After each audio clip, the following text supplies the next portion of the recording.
বিকাশ, হ্যাঁ বল ভাই, কেমন আছিস? আমি ভালো আছি, তুই কেমন আছিস? আচ্ছা আচ্ছা, হ্যাঁ, কেন ফোন করেছিস?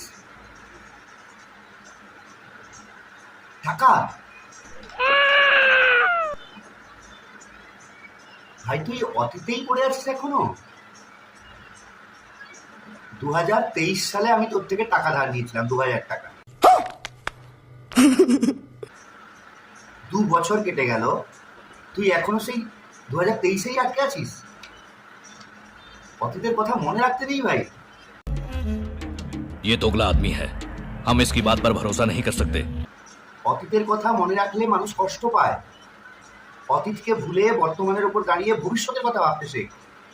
ভবিষ্যতের কথা ভাবতে শেখ। ভবিষ্যতে আমাকে টাকা ধার দিবি কিনা এটা ভাব। দেখ, আমি যেটা বলতে চাইছি, না না না, কি বললি? আমি টাকা ধার দিলে এই কথা বলতাম না। আরে আমি তো এই কারণেই কাউকে টাকা ধার দিই না, আমি ধার নিই।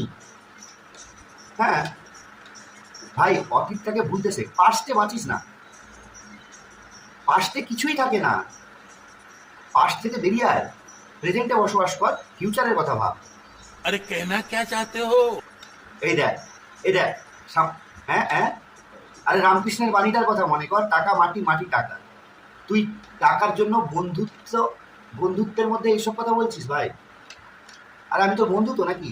कंट्रोल। আমি তো তোর বন্ধু, আমি তোর ভালো চাই, তাই তোকে বলছি যে পাস্টে থাকিস না, অতীত নিয়ে পড়ে থাকিস না।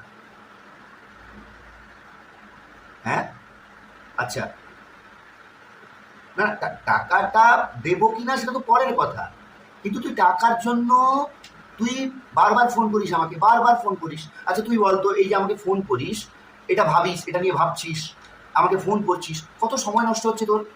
সেই সময়টা তুই যদি ভালো কোনো কাজে লাগাতিস, তোর জীবনের কত উন্নতি হতো ভাব। সামান্য 2,000 টাকার জন্য তুই পড়ে আছিস। সেই সময়টা তুই অন্য কোথাও কাজে লাগালে তোর 2,000 কেন, হয়তো 10,000 টাকা রোজগার হয়ে যেত। হতো কিনা বল? আরে এটা যুক্তি দিচ্ছি না, এটা তোকে তোর ভালোর জন্য বলছি। আমি তোর বন্ধু, আফটার অল তোর ভালোই চাই। बेटा एक काम कर, सरसों का तेल लगा के उल्टा लेट जा। ভালো চাই তাই বলছি। হ্যাঁ বন্ধু, দেখ দেখ দেখ, এই সামান্য 2,000 টাকার জন্য বন্ধুত্ব নষ্ট করিস না, বন্ধুত্ব নষ্ট করিস না। আরে বন্ধুত্ব নষ্ট করলে আমি কার কাছে চাইবো? না মানে, যদি আমার আবার টাকার দরকার পড়ে, আমি তাহলে কার কাছে চাইবো? বন্ধুরা যদি না থাকে তাহলে আমি কার কাছে চাইবো বল? আরে না, শোন শোন শোন শোন শোন, হ্যালো।